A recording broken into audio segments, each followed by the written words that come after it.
Thanks all for coming today. I want to welcome you to tonight's event. We titled it, What Design Can Do, Bridging Human Experience, Neuroscience, and Architecture.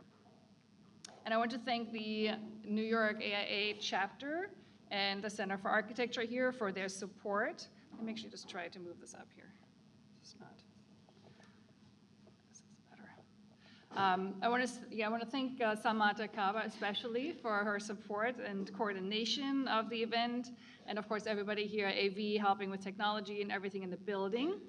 Our panel tonight is moderated, and you can see our guests here, moderated by Margaret O'Donoghue Castillo from the DDC, and we have as panelists today Suchi Reddy, Mariana Figueroa, and Milton Schimberg, and they're all going to introduce themselves in a little while. So I'm delighted to have you all here tonight. Thank you very much for coming and for committing to this event. I know there's a long coordination effort that always precedes these events, so thank you very much for all your patience. We also want to thank our sponsors. We have Vermont Quarries and ABC Stone, who are also sponsors of tonight's event, so I want to thank them for their financial support. And a little bit just about our committee who has organized the event. So the event is organized by the Committee of Social Science and Architecture. And I want to thank also, again, our planning members who have planned the event, Maura Smotrich, Ashna Bajaj, Ian Wack, Sarah Kenny, Carol Choi, Jun Yang, Fatma Yazdandust, all of those who have supported the efforts to plan tonight's event. My name is Nadine Berger. I'm Sustainability Director at AECOM, and together with our new incoming co-chair, Ian Wack, we are co-chairing the committee. The Social Science and Architecture Committee was founded actually in 2016 by Melissa Marsh and E. Klein, who are here today in our audience. And the committee itself is it's an interdisciplinary alliance connecting social science and architecture. And we are always trying to explore new approaches and innovative tools in the design and planning field with potential to transform how we understand and shape the built environment. And our committee is consisting of a variety of professionals. We have different backgrounds such as architecture, engineering, library sciences, design research, etc. And we really want to explore together how to create an intersection strengthening the advance of the practice using social science. To advance this. We love your ideas. So we have a QR code here, so you probably have to scan that. Although I think, Samara, we're also sending an email out with the QR code, perhaps to people who have registered. But if you want to take a snapshot of the QR code, this is a survey, and we want your feedback on the event. So interested in what we can do to improve our events, but also just getting feedback from you would be great. And yes, there are credits available today for this event. We have 1.5 learning units and several objectives, all of which we're going to explore during our panel discussion in a little while. This event today is actually an event of a three-part series. This is the second event. We had our first event in April, and it's all based on the film called What Design Can Do, and this is where the title is coming from. We screened the movie in April here at the center. It's only 20 minutes long. It's not a very long film. And one of the filmmakers, Sarah Goldhagen, was here to present the film and also was here for a Q&A and shared her thoughts on the film. We are planning another event as part of the series in the fall, so stay tuned to more announcements closer to the date. And if you have not been here for the first event, it's not a big deal. If you haven't seen the film, it is available online. You can see it anytime. We also, on the AIA Social Science and Architecture website, have a summary available from the last event and also the actual recording of the event. So you can see all of that, and we will have a few segments playing today also from the film, so you get a little bit of a sense what it is about. So no worries if you have not seen it. We do want to continue the discussion after today, and if you would like to join that discussion, we have set up actually a site on Substack, and thanks to Ashna for setting that up, and invite you again, like if you want to take a screenshot, or we can send that out to all the people who have registered tonight, and share your thoughts, add content to Substack, and you can also link it then to our LinkedIn page. You can join the Social Science and Architecture LinkedIn page to continue. And then we have some resources for you here. We collected a little bit of just a short sampling of literature and also some links to websites that are relating to the topics that we're discussing today to get you engaged and to continue, again, the conversation and not stop here tonight. Before our guests will introduce themselves, I just wanted to just say a few words about the film. And again, you see here Sarah Robinson and Sarah Goldhagen are two of the filmmakers of that film. The film, released in 2023, is an award-winning film that, and I quote, embarks on a visionary journey through the world of architecture, aiming to educate its audience on the profound impact that buildings have on society and the environment. With a mission to inspire and inform what design can do, reveals the transformative power of thoughtful design in shaping our lives. The projects featured in the movie embody the design, and again I quote, embody design principles emerging through interdisciplinary work ranging from neuroscience and environmental psychology to anthropology and sociology. The filmmakers are saying they're not pretending to synthesize the vast amount of research gone into it, but they wish to highlight a constellation of robust findings that can be applied to the design of the built environment, making it more dynamic, life-affirming, experientially rich, and ecologically sound. So today, our fantastic panel is representing designers, architects, educators, authors, and researchers from the private and the public sector, and some of which who've been working, I think, with the topics that we are discussing, that the film's discussing over many decades. And centering their practice around the human experience within the design process is what we're discussing today. And so we're hearing, hopefully today, a little bit more about actually obstacles and challenges in that process, and hopefully also hearing some opportunities that they're seeing in practice and education and solutions to really creating a healthier, more enriching, and more equitable built environment. And with that, I want to invite our guests to introduce themselves, and we'll start with the moderator, Margaret, if you could join us up here, and extending a warm welcome to you.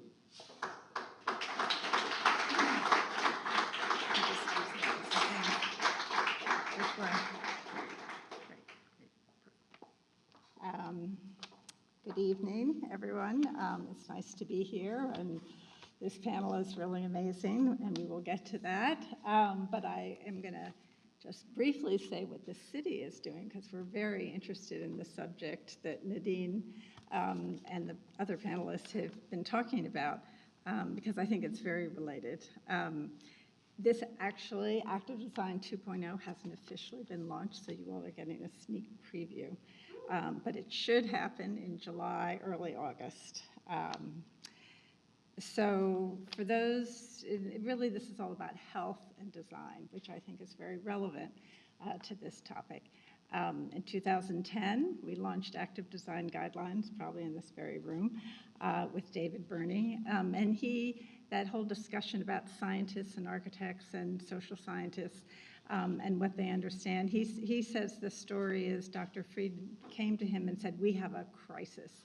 We have a crisis of obesity leading to diabetes, chronic disease, and David Burney, he will say, what does that have to do with me?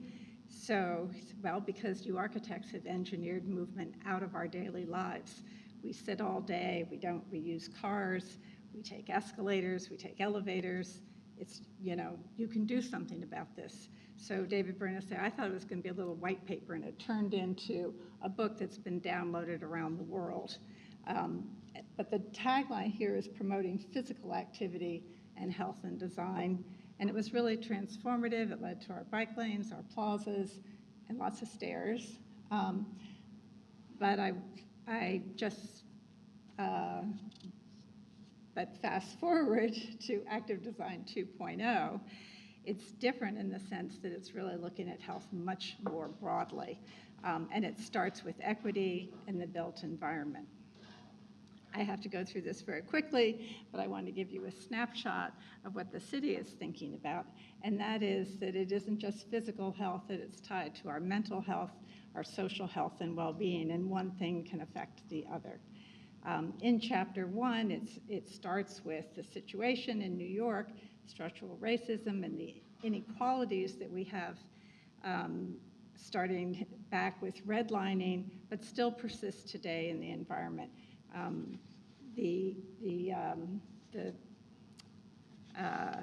don't know if you know that there's 14 years difference in life expectancy in different areas of New York, from 75.3 years to 89.8 years. And that happens actually in many of the boroughs within that. We are working very closely with the Department of Health and Mental Hygiene. And this is a multi-agency initiative. It's been going on for years. It was supposed to be published in 2020, but then the pandemic happened and the health department was busy with other things. So it's taken a lot of time, but many meetings, gatherings, academics have participated. So this is sort of a snapshot of what the Department of Health has taken the research that's been done and verified that it actually is significant research. So enhancing connections to nature, prioritizing user comfort, community identity, high quality spaces, and perceptions of safety are examples of the guidelines. This is just one example, and probably the one that probably has the most evidence, and that is the connection to nature and the built environment and mental health. DDC actually designs infrastructure for the city as well as public buildings. So this is all very relevant to the city. One thing that's been added that was not in the first is community collaboration and how we engage with our community, which is absolutely critical. We have guidelines. The first two had to do with why it's so important. The second on how we do it. In this case, there's a picture of an artist that is engaging with the community in a collaborative effort. The chapters are also similar to the other in that we do neighborhoods and buildings.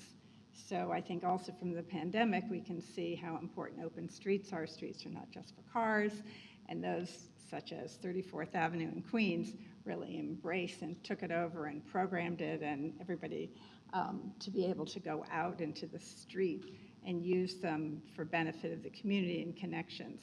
An example, the community gardens. I think Bloomberg's Plan YC, that there's a space, a public space, a park within 10 minutes of every New Yorker. This was a simple sentence, but has profound implications in terms of that social connection. Vivek Murthy, our past Surgeon General, said, now we're dealing with social isolation and loneliness on an epidemic level.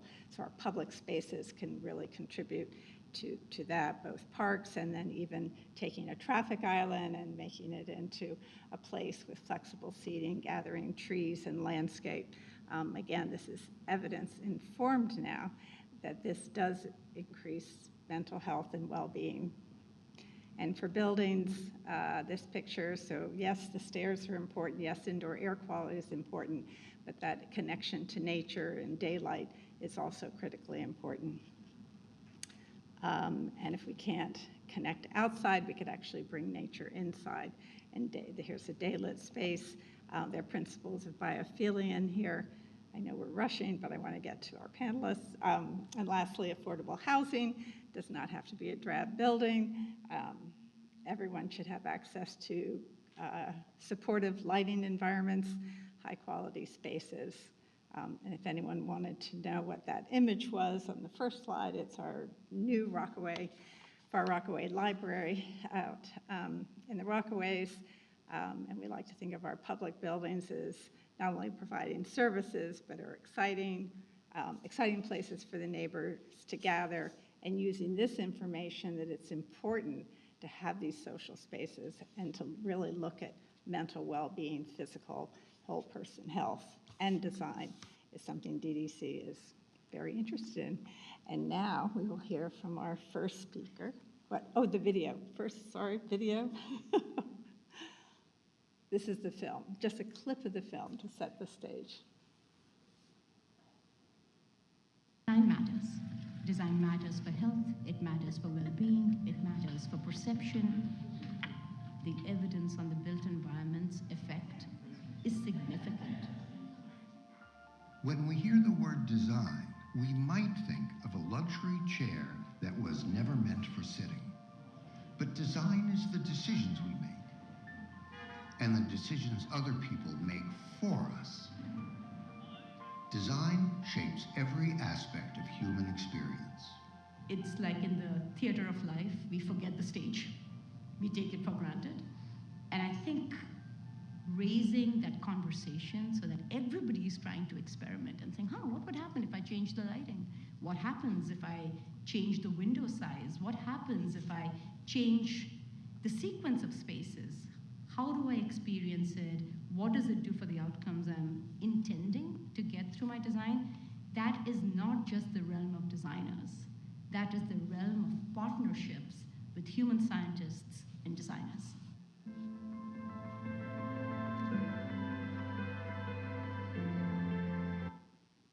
So that's the beginning of the film that Nadine says, I hope will entice you all to download the 20-minute film and watch the whole thing. And now, Suchi, please introduce yourself.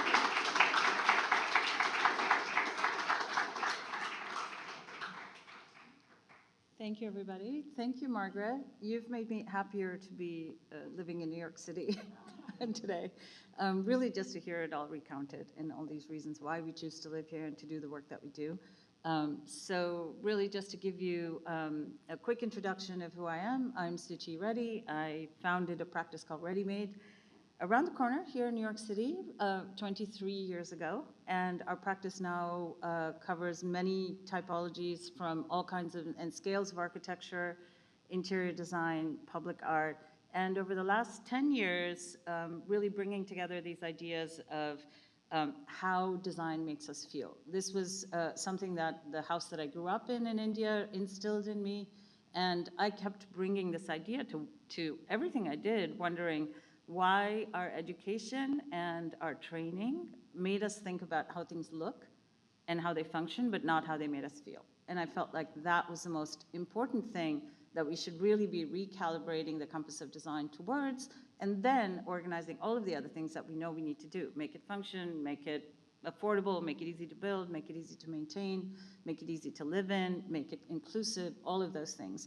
And I got interested in this intersection of neuroscience, art, and architecture, I would say about 10 years ago, and I'm super happy to be here today with this film in particular, because both of the filmmakers are good friends and colleagues, and it's been wonderful to watch them develop the work and the research, because this is also a very, it's a translational field. It's a field that brings together the work of architects, environmental psychologists, cognitive scientists, neurologists, all kinds of people, acousticians, lighting designers, from whom we'll hear later today on this panel too, from AIANY. So all of this work has to come together, and the information is constantly growing. It's a constantly growing body of knowledge that we're constantly interpreting using the skills and synthesis that we learn as architects. And some of the things, and I just put in a couple of slides here, one of the first projects that we did about this many years ago was a collaboration with Google and with a lab at Johns Hopkins, where we designed 3 different spaces that had the same functions necessarily, but we got the ability to design them for different atmospheres and then measure people's physical reactions to their spaces using 4 different bodily metrics, and being able to show people how their reaction to space was not subjective. It wasn't just about, oh, I like this, so it makes it pretty. It is actually having an effect on your body, and that these things actually make a difference. And what we did, which I also feel was crucial, and we were just talking about this earlier, is that the information from the experience of going through these spaces was also shown to people not as a graph or a chart, but as a watercolor, that then showed people where they were excited by space and where they weren't. And one of my favorite slides, actually, when I give a full presentation about this, is where I see everyone's flares coming together, because that's actually how we're functioning in real space all the time in the world together. We're exciting each other, we're being excited by our spaces, and it's really important to understand the importance of that, because that can really help us understand equity, agency, empathy, all of those things that I really think are the purpose of design. So to be able to get to those places, this is one of those projects. And all of this is on YouTube, et cetera, so I won't dwell on it because we have a lot of important questions and conversations to get to. One of the other projects I thought I would highlight is a prototypical hospital room that we designed also for the Kennedy Krieger Institute in Baltimore. They work with children mostly who are suffering from what we call disorders of consciousness. And this is anything that can range from a coma to a neurological problem that has somebody being on their back for a long time. And what we looked at is a bunch of the research that both the Sarahs will refer to in the film when you look at it, but also research that showed that the stress of the caregiver affected the stress of the child and vice versa. And that most hospital rooms don't allow you to be able to separate that. So if a child is watching the same cartoon a million times, the parents' cortisol levels are going up, and that's affecting people. The sounds of all of these instruments are actually changing your well-being, your outcomes. So to be able to design for these things, to look at time clocks in cells, to understand that you're not just looking at visions of nature, but you're also understanding the passage of time.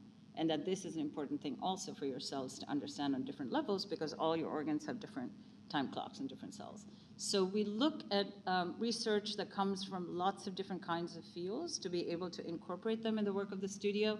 And this extends from our work, whether it's in interiors and it's a texture and a color and a light and a direction and a feeling, or it's architecture where it's the connection between spaces, or it's artworks that allow you to commune with your city, your village, your community, to figure out what you feel or how you think about projects. So with that, I will turn it over to, is it Marianne?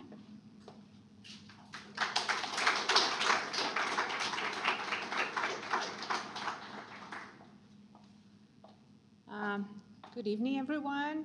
The good news is I don't have slides, because if I were to have slides, it would have been a graph. So you would not like it, because I remember when I first started, I hated graphs. And everybody has difficulty understanding graphs. But anyway, I am Mariana Figueroa.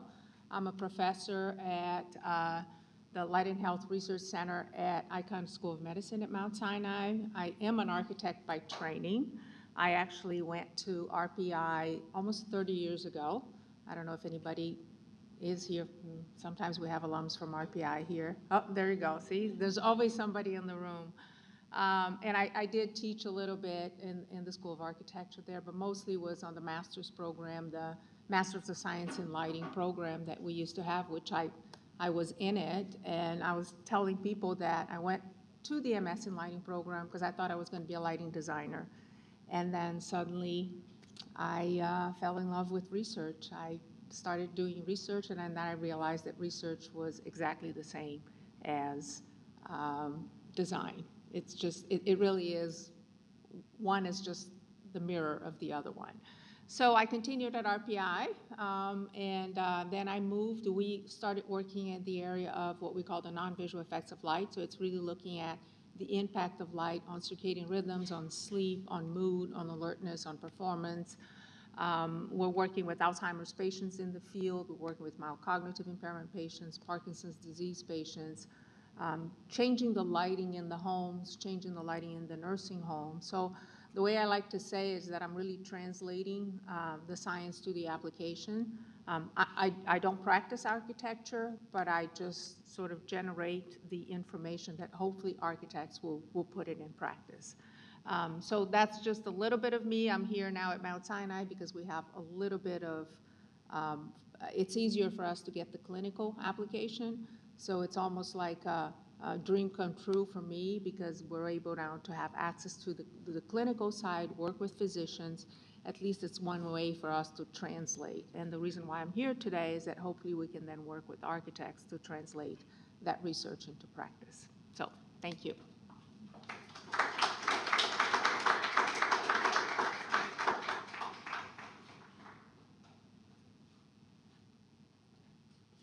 So good evening. I'm Milton Schinberg. I'm an architect who managed to get here from DC today on this hot day. Every time I see a picture of myself, there seems to be less hair. I don't know what's going on with that. I think my solar collector is getting bigger.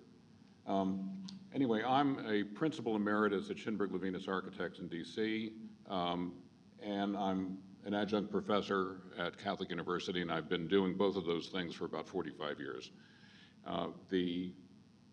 I'm an author of a new book, which I'll tell you a little bit about. My practice in architecture was fairly conventional for a long time, and several accidents changed that. And one of them was becoming an adjunct professor. And that included being asked to invent a new freshman course in architecture, which is an honor. And we ran that course for 10 years and didn't do it the way the Bauhaus did it, and we didn't do it the way the Beaux-Arts did it. We did it in a very different way, affected by the next accident, which is running into the psychology of art, followed by neuroscience and cognitive science. So here's some projects. One of the things that we like to do is to find ways to relate to the community. This is a school in a very disadvantaged part of DC. This is a school in a very advantaged part of DC in Georgetown, where we really investigate issues of tone and permeability, but also layering and permeability between spaces. How to activate spaces. So our projects are urban, but not entirely urban. Many schools. For the last 25 years of my practice, I designed 35 schools. Did quite a bit of that.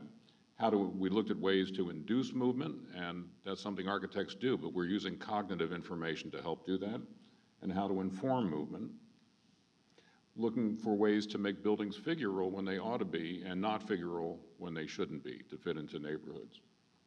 So as an adjunct professor, still doing that. It's the love of my work. I never figured out whether I was an architect who loved to teach or a teacher who loved to do architecture, and I decided I don't need to answer the question. So when I took over the freshman course, what I decided to do is to not treat students as a blank slate, because students have 17 or 18 years of experience in the environment before they get to architecture school. So how dare we treat them as a blank slate? And I decided not to do the abstract projects that the Bauhaus was famous for, but instead go immediately into three-dimensional investigations. So these models that they built were actually black and white cutouts to understand layering and depth perception in a very tactile way. And that happened quickly, and they were able to use what they already knew from their lives in a design studio from day one, okay? So then the next thing was Beauty and Brains, a course that I've been teaching since 2003, with the notion that you can explain a lot about our aesthetic connections to architecture and to the world and to life and how we perceive what we have to navigate through and what we have to do in space. So we learn from a lot of different things, ancient humans among them, which has a lot to do with what we're talking about tonight. We are wearing different clothes now, but our great ancestors, whose brains developed in the cognitive ways that we still carry with us today, those are, if we understand them, we understand more about us. And so we can design with better knowledge, understanding our ancient forebears and the environments that we evolved in. We didn't evolve in cities, we evolved in a broad savanna. How does that impact how we perceive? Well, it turns out quite a bit. The next discovery was a project called House for a Blind Composer. I was asked to help fourth-year students understand sensory perception. So how did I do that? I took away vision. So the blind composer was the client, and the design had to be such that it would take all the senses other than sight and design from that, which then teaches you a lot about sight when you're not using it. So this is actually translating a specific work of music. Each one was assigned a composer and a specific work into 3 dimensions, musical rhythm and punctuation translated into 3 dimensions. And then just briefly, there were some solutions, and most of them had to do with how you would experience space if you didn't have vision, tactile, movement, changes of plane, etc. Okay? Which brought me to the book, which was, after many years of having a lot between my ears, I decided to try to get it between the covers of a book. It's here if you'd like to look at it later. There's some brochures in the back. What this came from was a conviction that architects will really benefit from the science. Architects tend to be somewhat afraid of science, but there's a human sense of how you can get a sense of home in any place that you're occupying. Does this space feel like home to you? If it does or doesn't, we can actually parse that out and find out about it. I'd like to say that architects are humanists who don't know a lot about humans, but want to. And I think that that's part of my goal tonight, is to bring you what I've learned about humans and how I've been able to integrate that into design. So just quickly, the book is divided into several sections, but they're all about people. The first one is about the human sciences. I call it the sciences of people. The next is how you talk to non-architects who have enormous wisdom about architecture, something that we don't tap nearly enough. Their gut reactions tell us more about architecture, I think, than our studied evaluations. And then how to apply that to design, how to apply it to practice, and how to apply it to education. So there are a number of things that you can look at that have to do with perception, like the golden section turns out to be biological much more than mathematical. You can look at people's responses to images by looking at examining what they look at most intensely and for how long, and how their eyes move from scene to scene. You can look at our forebears. We can determine behavior a lot to spaces based on how our ancestors would have. There's something called refuge and prospect. If you don't know about that, ask me later. I'll tell you it has a lot to do with how we experience architecture. And then I come up with things that are not scientific, but I think contribute to an understanding. And this is the aesthetometer. And I give people pictures of buildings, and I ask them to tell me what the intensity of their experience is, just the intensity, going from silent to give up. And in between, there are steps that are cognitive that involve the stress of being involved with spaces. And then I talk about practice. I think the image is self-explanatory. And the problems of AI, where potentially a good thing would be if AI relieves us from doing some of the mundane, mind-numbing work of practice and gives us time to do more that is creative, what we are really in our profession to do. And I'll finish up with a quote. This is a study that was done at Berkeley in the 60s, and famous architects were asked to be examined by psychologists, and many agreed to that, including Philip Johnson. And here's his evaluation, and here's what the summary was.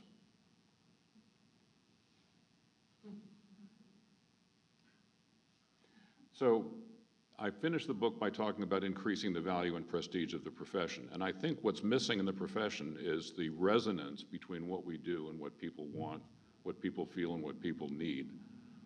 How do you get resonance? You understand people more.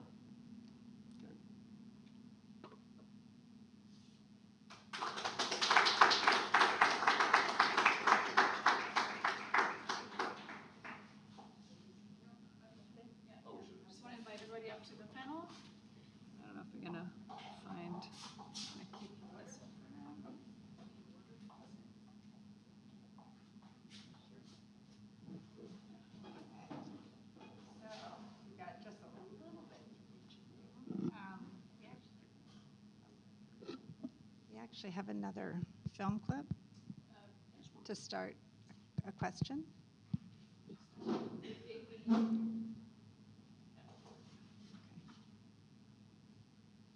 66 pupils, and the outcome was much bigger than we expected.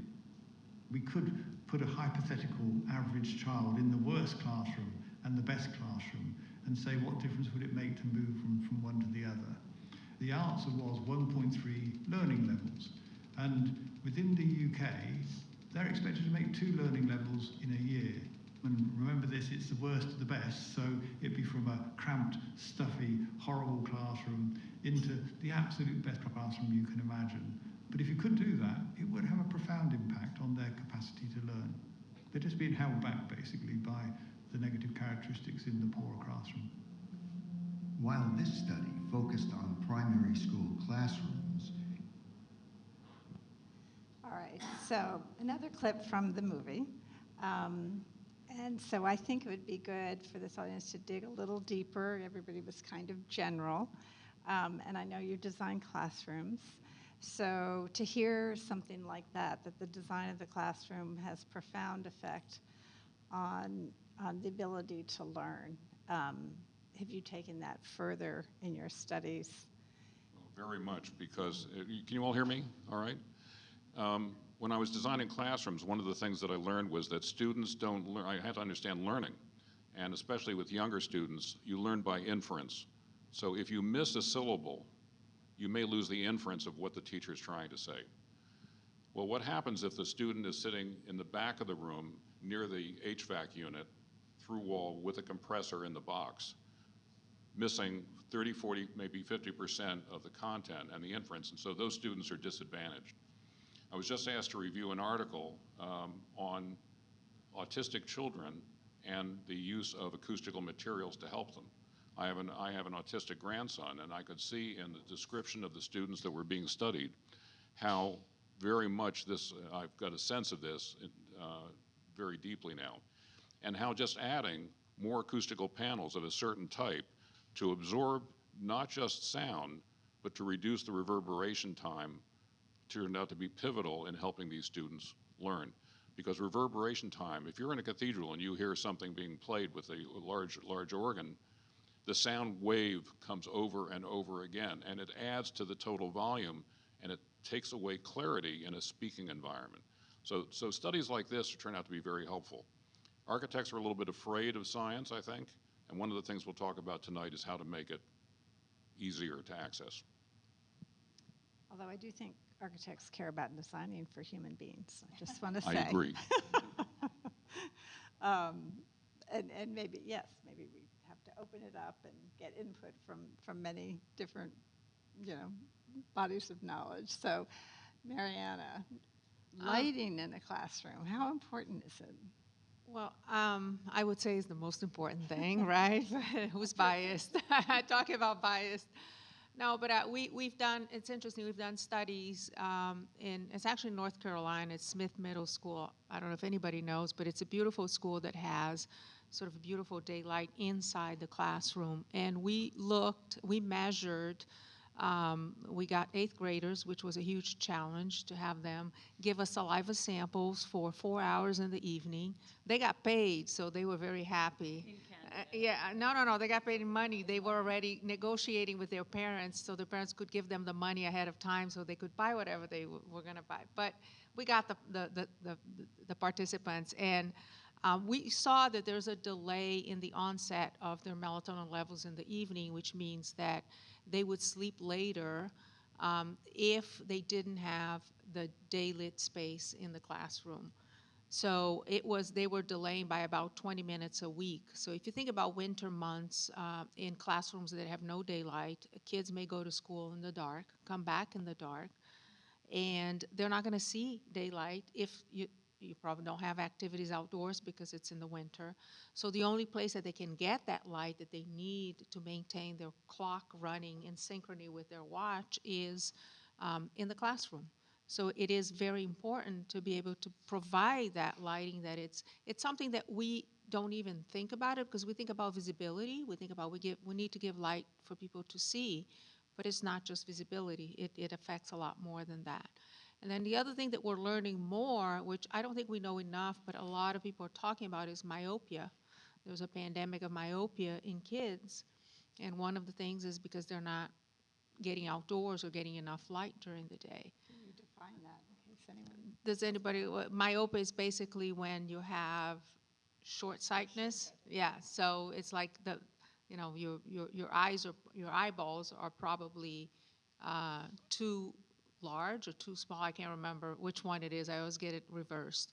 But it's basically kids can't focus and can't see very well. And there's a huge pandemic in the world on that. And one of the hypotheses is lack of light during the day, and that's something that could be solved with more light in classrooms or even activities outdoors in classrooms, which is part of having an environment that kids can have access to that. You mentioned doing studies when your introductory remark with clinicians, but not architect. But what is a study in your world? Well, the clinicians are, like, we're working with a clinician now that has an autistic center. So it's just trying to basically have them implement some of the things that we're doing. Parkinson's disease, I'm working with a neurologist that treats Parkinson's, and she's using light, and we're doing studies with light. So it's a way to basically implement some of the things that we're doing into the clinical side. So it's almost like an adjunct to the drugs. And what's interesting too, a lot of these autistic patients, Parkinson's disease, they take a lot of oral melatonin, melatonin pills, which we don't know what the side effect is long term. So the clinicians want to remove them from that, and one way of doing it is providing that light during the day.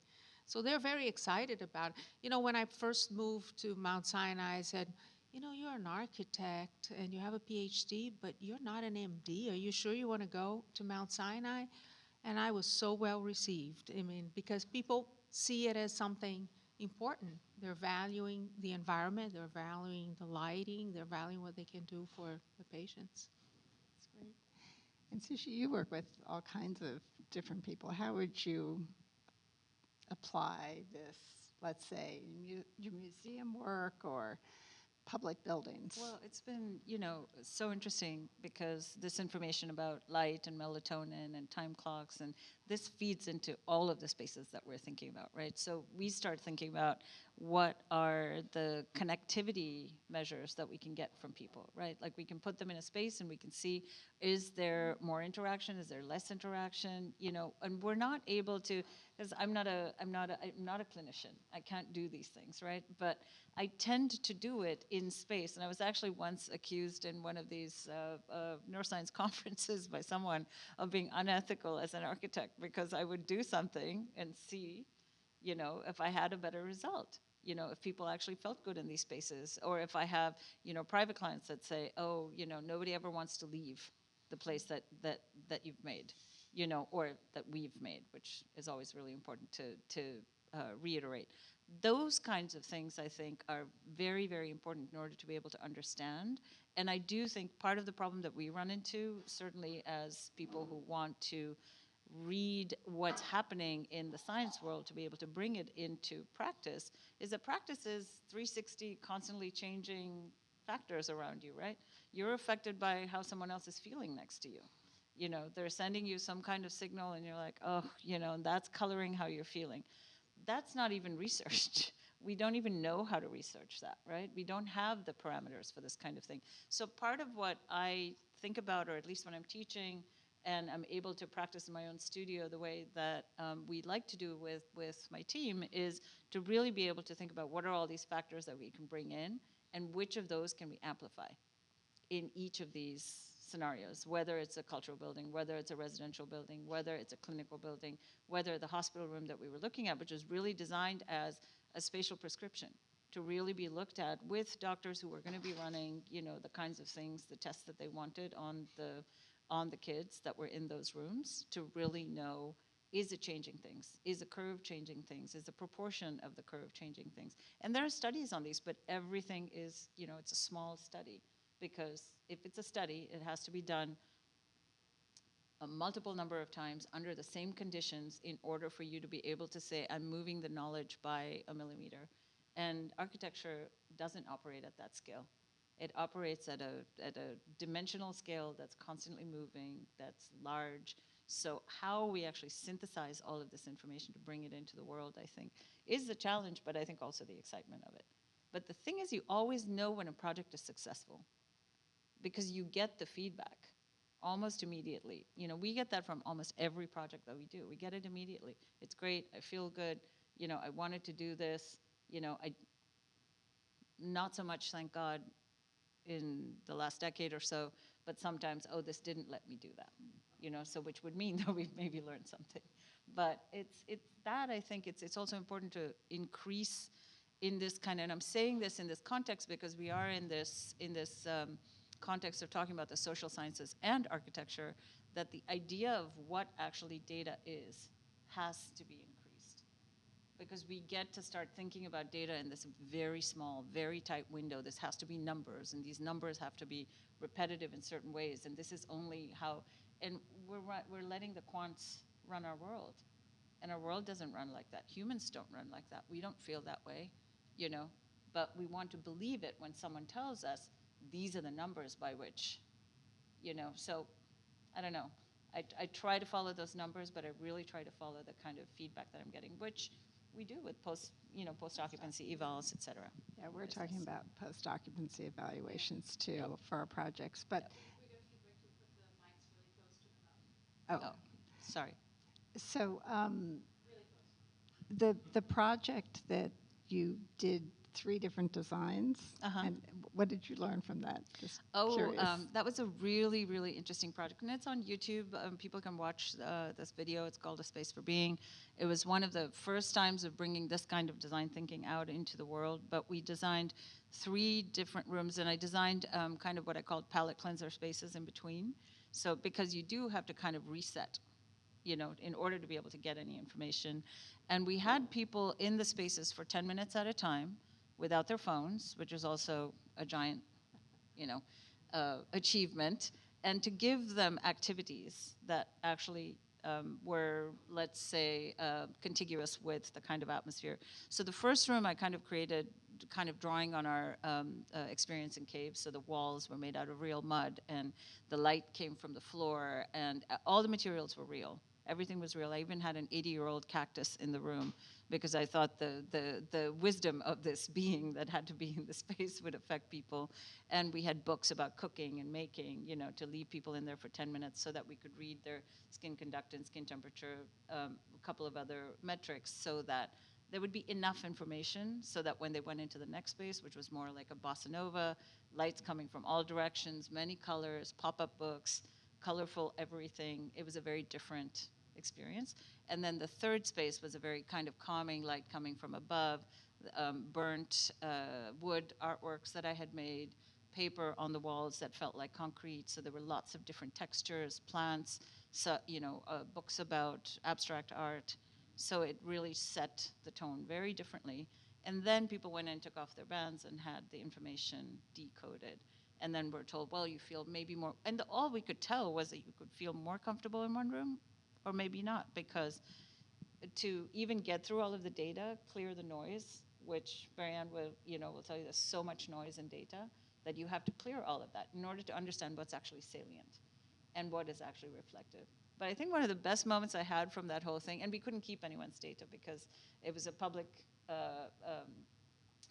experience in Europe, and part of being able to get people to participate was showing them that we deleted their data as soon as we got it. So once it was decoded, it was deleted, and there was that, So what I was doing anecdotal research on the back end of it, and one thing we did learn was several very important things that we learned. One is that it's not always what you think it is, and I knew I was going to get this result because people were coming from a very busy city into the very first, and that's the reason I made the first space feel like a cave, because I knew it would bring you down and into your body, right? So most people thought, oh, that's going to be it, and it wasn't. So to know that, design isn't subjective, it isn't what you might expect it to be. You might have some other results that might tell you something about who you are. And then also that there was a whole social aspect for it, like people from other cultures, like me, for instance, felt like, oh my God, can I even be in this space? Was it designed for me? Was it not? So there were elements of inclusivity that became very important to design. So it was a really important thing to learn of how people felt and how that affected how they're feeling. Do they belong here? Do they not belong here? And this aspect of belonging has become very important in our work ever since then, over the last 10 years, to really bring it to the fore. So several unexpected, I would say, results from it. Could I add a little bit on the science side, I think, which is that the hard scientists, like the neuroscientists, don't feel that warm and fuzzy about the other No. scientists, like social scientists, psychologists, et cetera, anthropologists, because what they do is generally more narrative. Architects do that kind of stuff. Pre-design, when you're really spending time with clients, as opposed to just going through the motions of collecting client information, when you go deep, that is social science, and we're practicing that. And we do that intuitively because we want to know about people. I'll give you an example. I was designing a school for highly distractible teenagers who had not been able to succeed in conventional schools, and they were tossed out. Well, these two public defenders said, we're going to create a school. Instead of taking these kids who were getting into trouble and going through the criminal justice system, we're going to create a school for them. I got the job somehow. And one of the things that happened in talking to the teachers was one of them said, in this very severe block building with punch windows, I wish it had bay windows. Well, the immediate answer in my head is, we have no budget for stuff. How many square feet do you need? Something was a hook in that statement. And after 20 minutes of talking, what we found out together through narrative and dialogue was that these highly distractible kids couldn't stay at the teaching table for more than 7 or 8 minutes at a shot. It would wear them out. They needed a place to retreat to. What's a bay window? What we found through dialogue was it's a place that's in the room but not in the room. And so we made internal bays in there, and we just took the lights and we switched them 45 degrees, which made triangles in the corners. We lowered the ceiling, we put some plants along the hypotenuse, soft carpet, different lighting. The kids did it. The teacher didn't have to say anything. When they were tired at the table, they would go to these areas of repose, we called them, internal bay windows, and come back to the table when they were ready. We learned that through narrative, and I think that's research. And I apply that to other projects, and I saw the success of it. There are architects who have decided to go into neuroscience, and then they carry the dilemma of how to use data into that transition. You know, like Zach Jabara is one example, who designs these brilliant experiments which are very narrow and testable, and yet you can generalize from them without violating the rules of science. But also, if I might add to that, this idea of prospect and refuge that Milton brought up, which is a very important neuroaesthetic principle that's talked about in the film as well.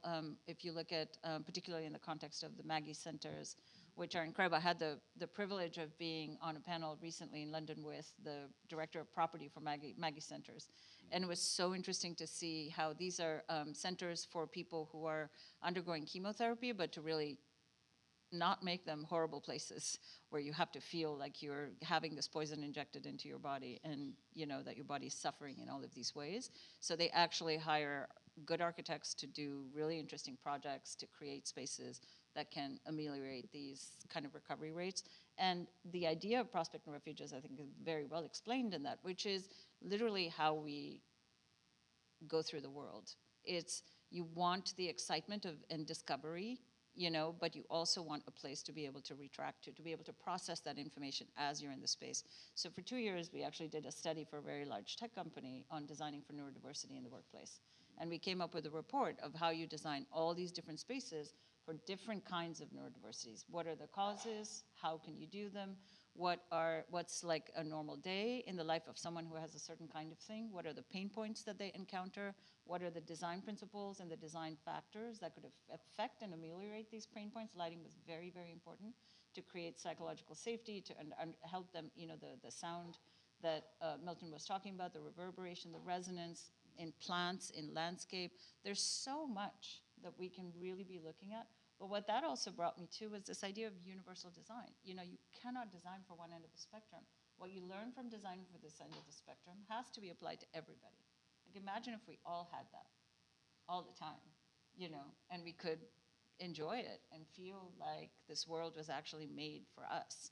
That would be a very, very different way to feel like we're going through anything that we make or build. And I think that's the responsibility that we have as architects, and that's actually what's so beautiful about being here on this panel, on this kind of committee that puts together this kind of information that brings this together, right? Because the non-siloed way of looking at things is really where we need to go instead of what's happening now with AI and technology, which is even making things more siloed. And that's not actually how we operate. So to think about that in those terms, I think is for us interesting. No, I think it is interesting, and particularly, I know some of our plaza projects, that idea of prospect and refuge, that there's a place, that there are multiple different kinds of places. The person that wants to be on the upper level just for people watching, and then somebody lower to engage with people. Yeah, and the idea of awe and wonder and discovery, which for us is really important in all of our works, and particularly in the artworks. It's an easy one to, I think we were talking earlier about a work we did at the National Building Museum, where we created this big installation it was meant for children and adults, and, but to understand the architecture of this very classical building through very modern, shiny reflective shapes that were childish, that allowed people to engage with them, that allowed themselves a sense of history, that reflected civil rights marches that they could see themselves reflected in, so they could feel the history of the place that they were in. But this is the power of architecture, that it can bring all of that to you, right? So it was so much fun, because I would challenge people to take the same picture twice, because and no one could win it. There was no prize that anybody won. To understand that where your body is in space is the way you understand it, that it's actually happening here. It's not happening here, and it's not happening in the camera, it's happening in the body, and that we need to be able to relate to our world that way, which also from a safety, security, all of those perspectives is really important. So it's important in cultural works also to be able to bring in this kind of thing to large democratic audiences that don't have to pay or go through any kind of special entrance, right, to be able to have access to this kind of thing. So plazas, and that's why I was, when you presented, I was like, I'm so proud to be living in this city that actually has people who care about making it better. And I think some of our studies have shown that too, how effective a plaza is, the flexibility of seating, who sits where. Now, we can't do as many studies as we would like, but I think it is really interesting how people use space. We have another clip about lighting, but I also we are going to have questions and answers, so everybody think of questions for this panel. Can we play the next video? Maybe the volume can be raised. We can ask for the film? Could you raise the volume if you're listening? Wherever they are. Thank you. Efficient daylight, and I don't think it's just about enough light to see by. It's about circadian rhythms and knowing the time of day and having some stimulating but not too stimulating variation from the sun going round, those types of things, but not having glare.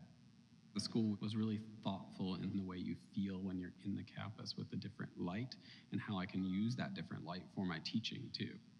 There's just so much variety, and we have windows at the floor back over here. And that's like so different to have the windows along the floor level, and that brings a different quality of light. They both provide their students with views of nature, excellent ventilation, and operable windows. Thank you. So, Marianne, talk about circadian rhythms. We hear about it a lot. How important? What do architects need to know? Well, I think it's a very simple thing, believe it or not. It's bright days, dark nights. And it's also, which is a little bit difficult when you think about architecture, because it's not just about one building that you are. It really has to go with you from different buildings. So if you do beautiful lighting in the school or daylighting in the school, you still need to tell parents or the kids what they need to do in the evening, because it is a 24 hours. So there's a challenge there. Not that it's not possible to do, but it is something to think about. You have to think about from building to building to building, how am I going to pass this along with building? And it also brings me to another thing, which is, we talk a lot about precision medicine, right? In a way, it is that. It's a precision medicine for each person. So you need to be able to allow people to have, and a lot of the things that they said in the movie was, well, I can adapt the light, I can use the light, so it's like, how do I change the lighting or change the space to adapt to who I am and to my needs? Now, again, that's another challenge, because, when you can see or you cannot see, you're going to turn on or off the lights because you can see, right? When you're hungry, your stomach growls and you know you're hungry. But you don't know when you're out of sync on your biological clock, right? You don't have something telling you, oh, I need more light. Oh, I need less light. So that's where I think understanding the principles where you need to give bright days, dark nights, you can deliver that from the environment without people even thinking about it. And the rest is the visibility, the perception, how I feel in the space. But in terms of the circadian rhythms, it really has to be something passive and natural so that people know what they're getting. And it's a very simple. And, people ask me, well, what do you do? And so I said, sometimes I have to say I'm embarrassed to say that we get large grants and the principle is so simple, and yet not everybody follows it. So you still need research to do it, which I love it because, we're still in business, but it's very simple and it can be done very simply. So daylighting, one of the things that I say, you cannot think about the ceiling. You have to think beyond the ceiling. The lighting that you're giving for the circadian system is the lighting that it's close to your eye. So however you design that, you can't bring everything from the ceiling. It's going to be glary, it's going to be inefficient, it's going to be uncomfortable. So how do you use the environment around you to deliver that circadian effective light? So I think there's a lot of creativity where the architects can jump in and actually come up with really cool ideas for how to deliver that bright day, dark night. There's also leverage for architects. Yes. There's the Heschong study that was done in California some time ago demonstrated that more natural daylight in classrooms, and this wasn't getting into whether it was coming from here or coming from here, just the basically window area, correlated to much higher test scores. Well, that's pretty persuasive. So in many of my schools, when they would try to value engineer down the size of the windows, I said, hold it, what's the objective of a school? It's partly measured by test scores. You reduce the windows, you're going to harm the test scores. And we won every battle. That was a great argument. So you need the data. Yes, we use the data.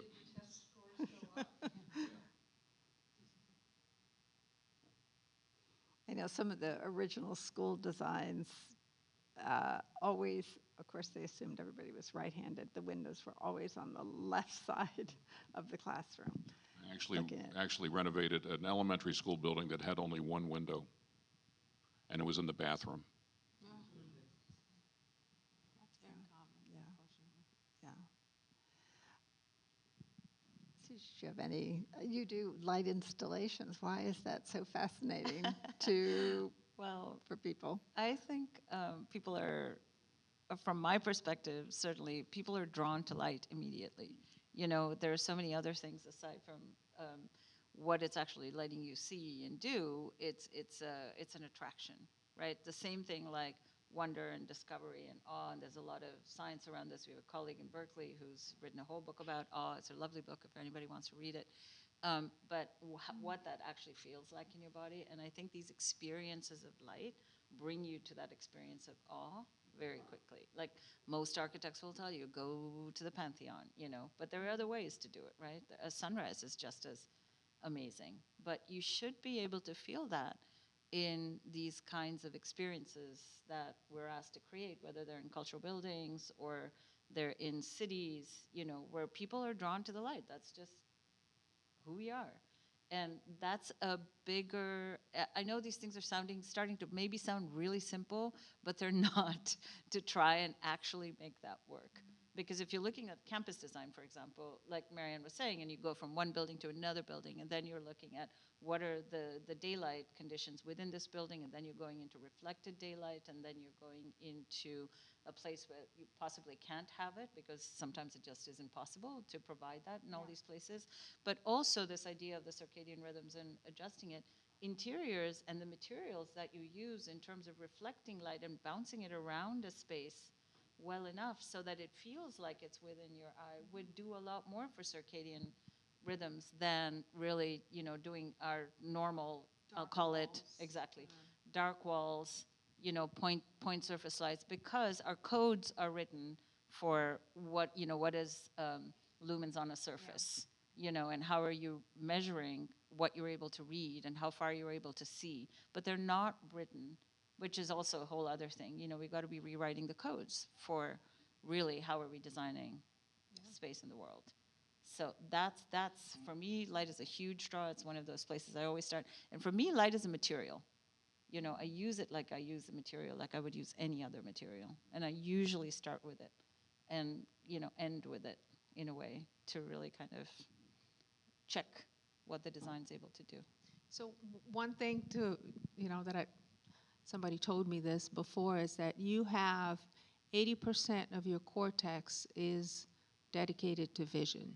So there's a lot of senses on vision. So that's why I think we are drawn to it. It's something so important for us because we're wired to see. I mean, you have obviously all the other senses, but the vision is one of the largest one in the cortex. It's interesting, you were talking about a beautiful day, and we've talked about refuge and prospect, but there's a connection there that's really, I think, profound. Refuge and prospect comes from survival. Being in a cave, elevated, being able to see whether it's a threat or an opportunity at a distance. A bright sunny day gives you shadow definition, and so you can see at a greater distance whether it's a threat or an opportunity. So it turns out that, well, it doesn't turn out, I'll speculate. We love beautiful days because they helped us survive. We love bright sunlight because it helps us identify what's out there. Well, and to use all of this knowledge to prevent a school with only one window, Yeah, which some could say, why not? They'll focus better on their paperwork That was the argument. or whatever. Yeah, because we're oriented to thinking about function and safety and security, and yes, we need to have all of those things, and budget, yes, the very big P word, yeah. But actually, some of these things can actually work to help that B word problem, if we're thinking about really thoughtful use of the resources that we have, which We have to increasingly... start thinking about the P word, which is the people, right? Yeah, the people, exactly. You go from the B Yeah, word to the that people. too. Yeah. So one more film clip. Can we run that, please? With more sound, maybe? Likes really strong sensory input. Like that's what makes her very excited and very active. And it just so, happened that in the work that I was doing at the university, we're working a lot with textiles and playing around with the tactility, the transparency, the opacity. The light bulb went off, and it was this idea that we could really design for all of these sensory features. The textiles themselves quite interactive. So it actually senses when you're touching and also how much pressure you're applying. We want to try and understand, what, as designers, what is the experience of this space that can be most beneficial to that audience.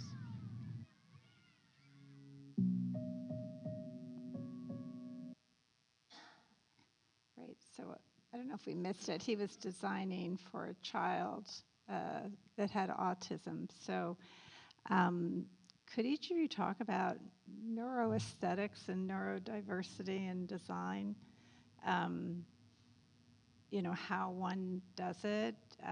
Obviously, for us in public buildings, we have a diverse population. So can you talk about the importance of those concepts?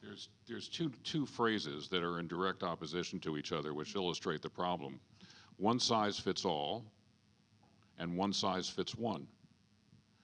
That's a problem for us. The more specificity we have about the individual and what that individual needs, or whether it's a group that is neurodiverse, if we design for them, are we designing against or in a different direction from what the rest of the world needs? My conclusion is tempered by, again, it's speculative, is that the extremes inform the mean, which means that if you understand the more extreme situation, it sheds light on the average situation.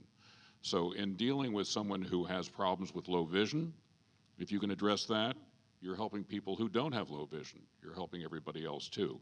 If you can deal with the fact that acoustical problems are significant for autistic kids in that realm of neurodiversity, if you understand that, you can design for people who are not so impacted by noise at a high level, but subliminally, we are all affected by those noise issues. So I think the answer to the question is study the neurodiversity issues very carefully and don't conclude that they only apply to that subgroup. They apply to everybody.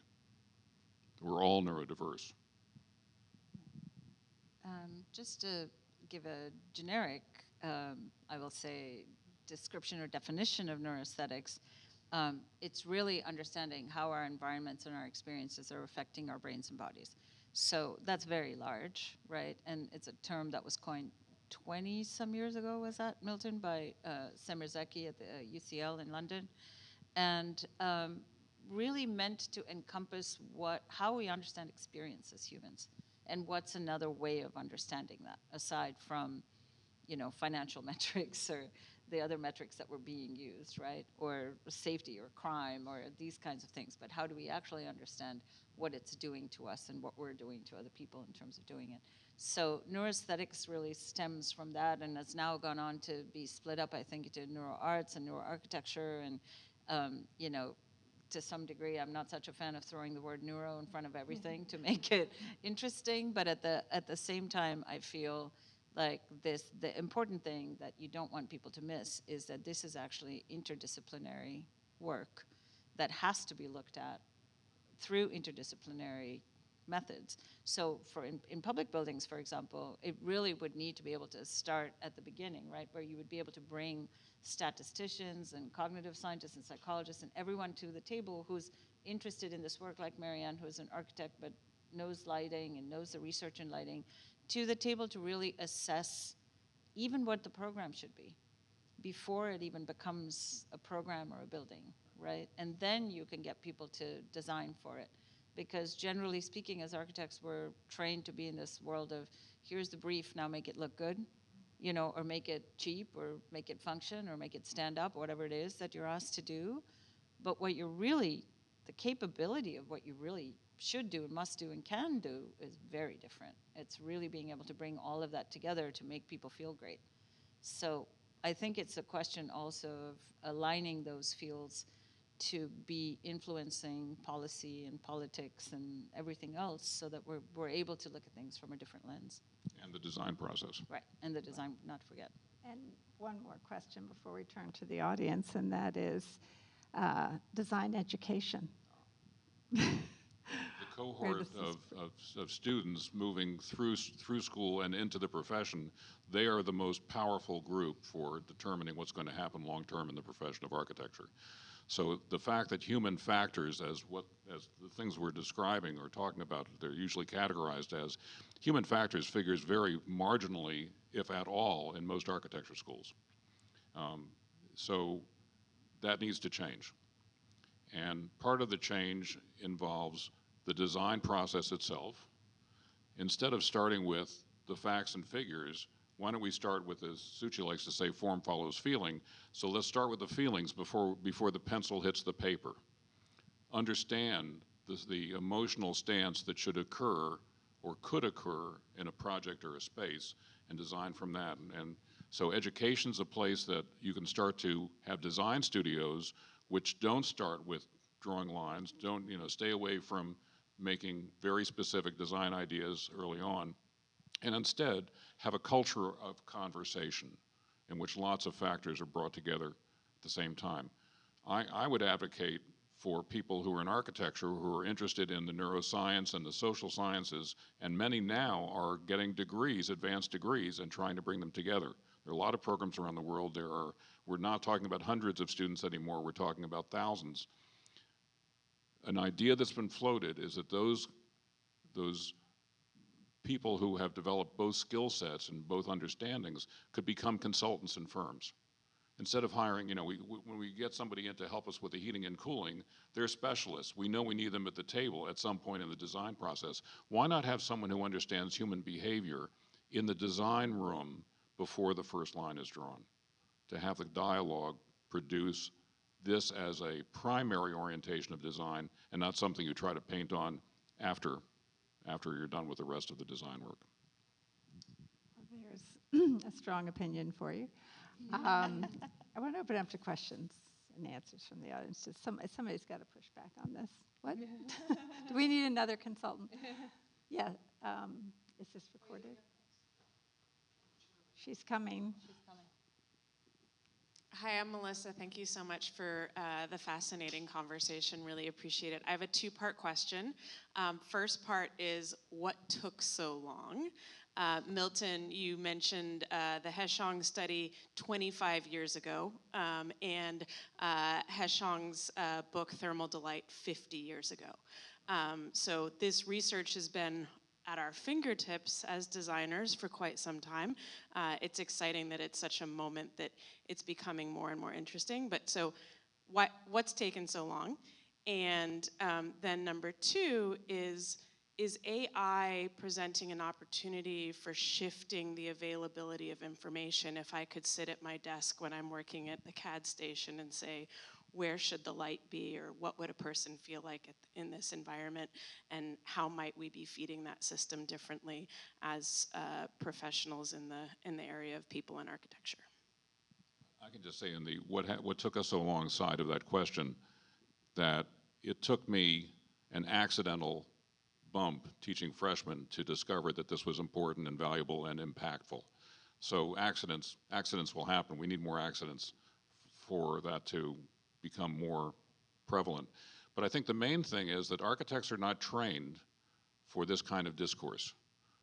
We know that design is a very hard thing to do, and we are dedicated to trying to get better at designing. It's a process, it's challenging, it can sometimes be painful, and that's what we're really out there to learn how to do.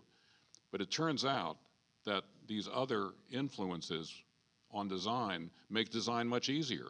If the client is in the room speaking, if you have clients in design studios in college, you gain insight and you gain awareness, and you also gain inspiration. It makes design much easier at that point. I gave a talk at an AIA convention some time ago. I was given the 7 a.m. slot on the first day of the convention. We got 350 architects who were willing to get up for a 7 o'clock talk. They didn't know me from Adam. It wasn't me. It's because they wanted to know about this. The problem is how to integrate this into the design process in real firms. I have a thought about why it took so long. You know, it's like one of the books that I was so surprised to discover, which I recommend to everyone, is Richard Neutra's Survival Through Design. If you haven't read it, he's a beautiful writer, but he's also so smart in writing about this. And I'd been thinking about, like, you know, all the different movements that really changed and moved the needle of design. The Bauhaus did it for 100 years, and it was because of the technology of the time, right? They were looking at the technology of the time, and they introduced it into the educational system, and then they allowed people to study how to use this technology. Well, I was looking around, because I'm generally a science geek, but also was really interested in the fact that neuroscience was one of these fields that had made the largest leaps in the last 50 years, and that as humans, we hadn't really thought about that, you know, and particularly in practice. And I will say architecture tends to be slower to catch on, you know, which maybe because we deal in fixed things, you know, and it's hard to change, right? Because we build things to last, and so it's slow to be adaptive in that sense. So I think it's a slight combination of the amount of knowledge that's actually available. But to your second question about can I use AI to tell me what prompts I would need in order to be able to create a certain kind of feeling or an atmosphere, I would say probably the answer is yes, but it might often be the wrong answer. And the reason I'll say that, and I say this all the time when I talk to designers and architects, is what we should not do as a profession is devalue what we bring to the table, which is the ability to be able to synthesize all of this knowledge and create not just something that's making you feel great, but also a work of art, because a work of art makes you feel great. It inspires you to see the next thing. It allows you to have perspective on something you never saw or imagined before. And that's as important an aspect of it, that we can't forget about all of these things. Because we're designing for well-being and we want to market that, you know, then it doesn't become not designing for culture and not designing for carrying society forward. The problem with what we do is that we have to do everything. That if you're an architect, you're supposed to know, if you look around this room, how everything works in here, everything. That's a lot to know about. That's a lot to study in 5 years or 10 years, you know, in a field where other technologies are constantly changing, how things get built, how things get done, what things are available. So to understand the kind of immensity of that, I think that's the issue. I think architects are totally up for the task. It's a certain kind of brain, and we are actually naturally multidisciplinary, naturally interdisciplinary. And that's why we're specifically suited to do what we do. And particularly in times when everything, you know, becomes xenophobic and solidified in places that doesn't make sense. We're the people that should be stepping up to say we're not just people who think about well-being or function or money, but we're also the poets of culture. Like, we should be able to think about this. We're the people doing that. So it's just a big task.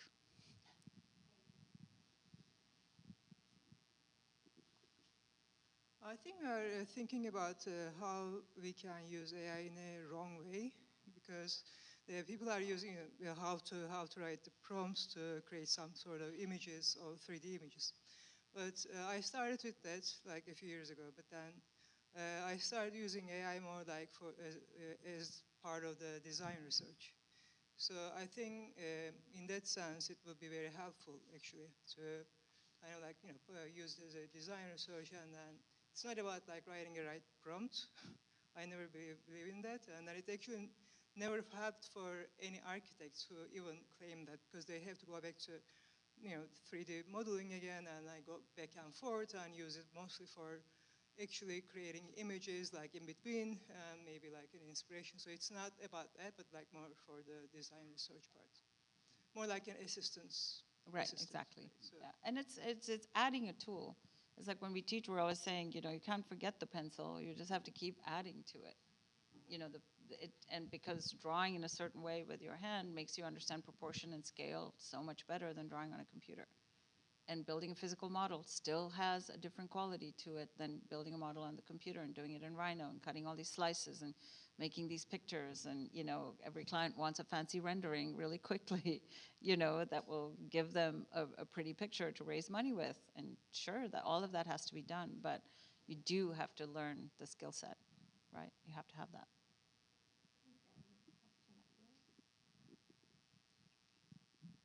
Thank you all. My name is Evie, and I'm one of the lucky few who are at the intersection of architecture and social sciences, and I do teach at Pratt. Here's one of my students who's actually joined the committee, former students, she's graduated. So I love it. There aren't that many of us who do it. There aren't that many schools who are interested in it. And one of the things that we talk about on this committee, so this is like an observation and then like a question for you, which is that to get people with this kind of skill set to have these positions in firms or have roles like this in firms, people have to want it. And we on the committee sometimes have this conversation about like, well, when will human-centered research, or when will feelings, or when will you know, values of all learning types become like sustainability, that it becomes a given. It starts to, the field starts to get more developed. It starts to make people understand that it has value, economic value, and just kind of human and planet value. The shift happened, and now we are where we are, which is that you don't have to be, there's still decisions and choices that happened, but you don't have to tell someone why caring for the environment is actually a thing, right? You don't have to start from zero. Whereas I think that sometimes that for human experience and feelings and bettering just the way we feel in our bodies, that it actually matters. And do you see any, so now here's the question, and Margaret, maybe you're on this side, in this room, you might be more on the side of sort of client decision, like seeing how decisions get made, like, and societal shifts, right? It has to not just be one firm who does it, but there has to be a bit, I think, a bit of a societal shift that has some awareness and where you might see some of those patterns happening or trends happening, some bright spots. Well, But I wanted to hear from you too. No, You're the moderator. I didn't want you to feel like you were having to step back. well, I mean, actually, I think somebody mentioned, maybe you, it takes a long time, research, data. The Department of Health and Mental Hygiene has been looking at this research on mental health and design and social health for 12 years, 15 years, I don't know. We did the literature review at DDC, but then they had to vet it. Is it real? You know, the study's too small, we can't count that, and all this. I mean, it's kind of interesting in a way because daylight, for instance, you know, LEAD had it in there as a point, you know, and sure, you can get a point, but to frame it as, no, it's actually more than that. It's mental health and well-being, daylight. I think that does shift the conversation. We'll see how we implement the guidelines. We often, with any guideline, if it's not a law, we bring it to the design table, but a client could say, I just want a box with a toilet for sanitation. Let's just say, I don't want any daylight. And we try very hard. But I think this helps. It helps to have this, to have more basis for saying, you know, can't really say, don't you care about your employees, and no windows. But, you know, you keep working at it. And I think that this will help. I really do. And I think, you know, the cross-pollination, this whole idea of, you know, we're doing this urban forest plan in the city. And so, you know, we need more canopy, we heat island, but to bring in, but no, we also have health benefits, the mental health, the physical health, to be able to walk down a street that has some shade. We should all really understand that this summer. It's really important, as well as biodiversity and the health of the planet. So we bring all arguments for what we consider good design. I will say, I remember once early on at DDC in a library, an architect proposed polka dot columns.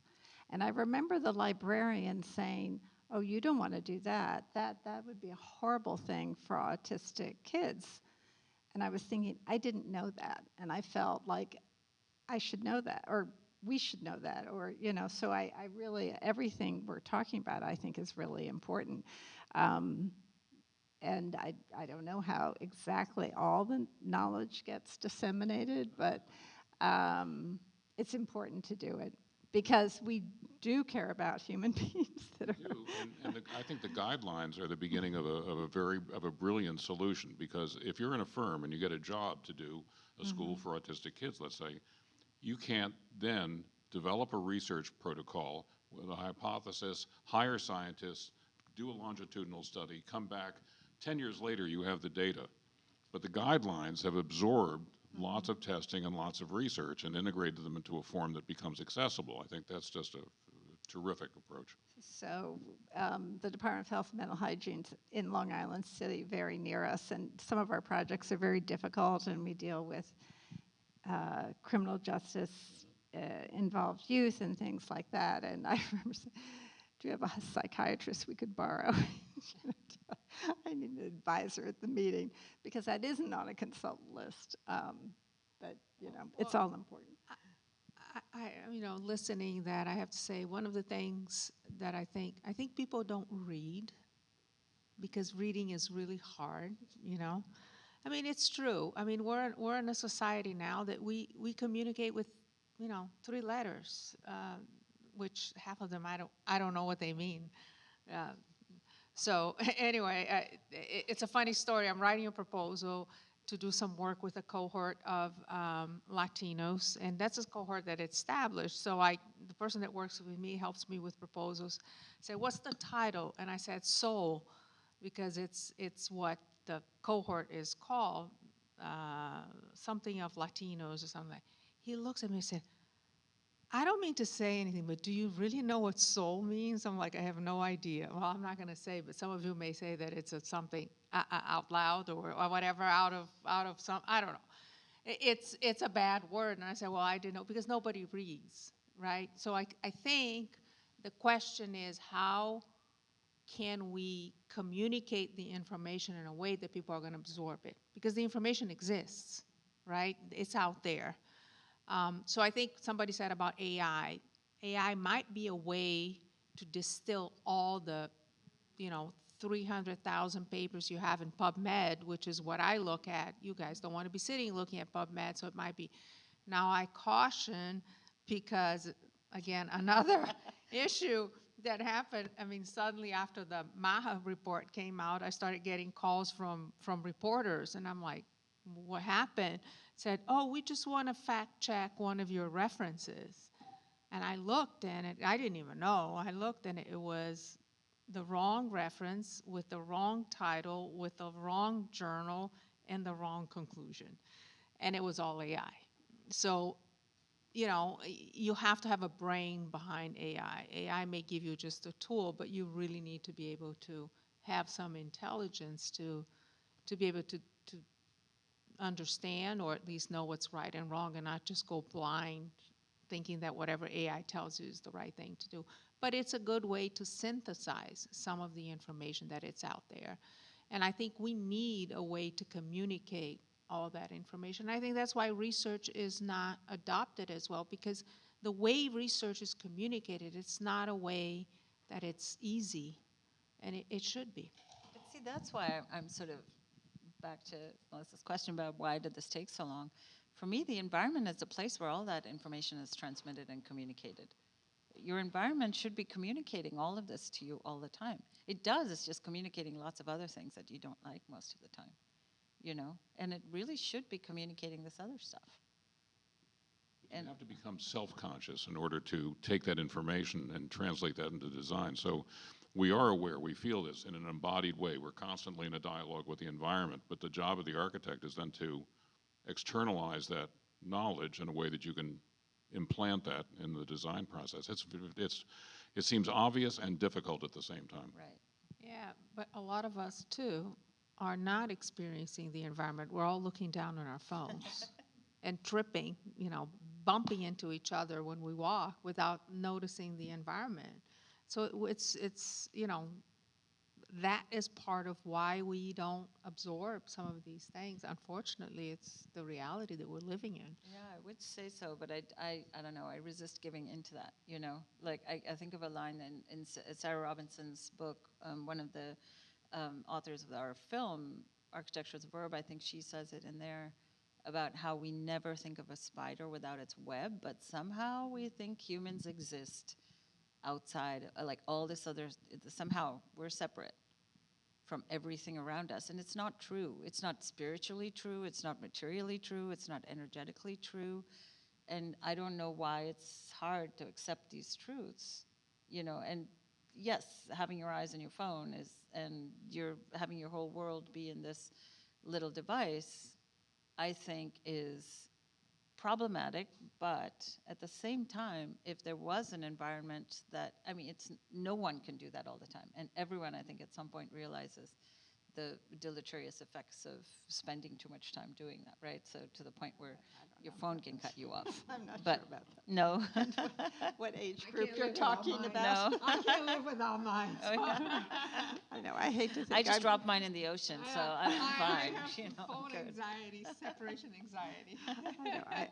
I hope it's not too naive to think gardens and more public spaces will change and bring people together. No, I think it should. And it has to be really wonderful. But you have music. You have big competition when you stop and think about it. So it's harder now than it used to be in a way. But notice that what's on the phone is visual.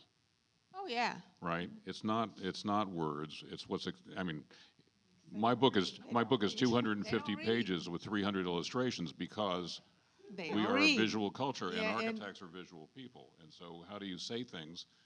You don't just say them with words, you say them with images. Important. Yeah, how you communicate is very important, extremely important.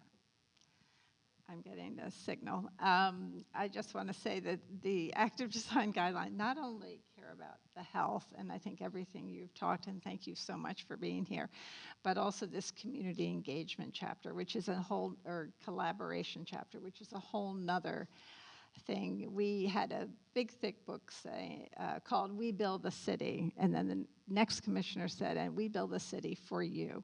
So, I think we are moving in the right direction.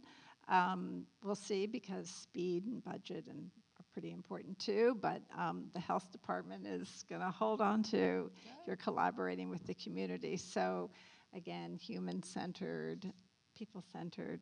I think we do want a continuation of the species. So thank you all very much. Thank you for coming.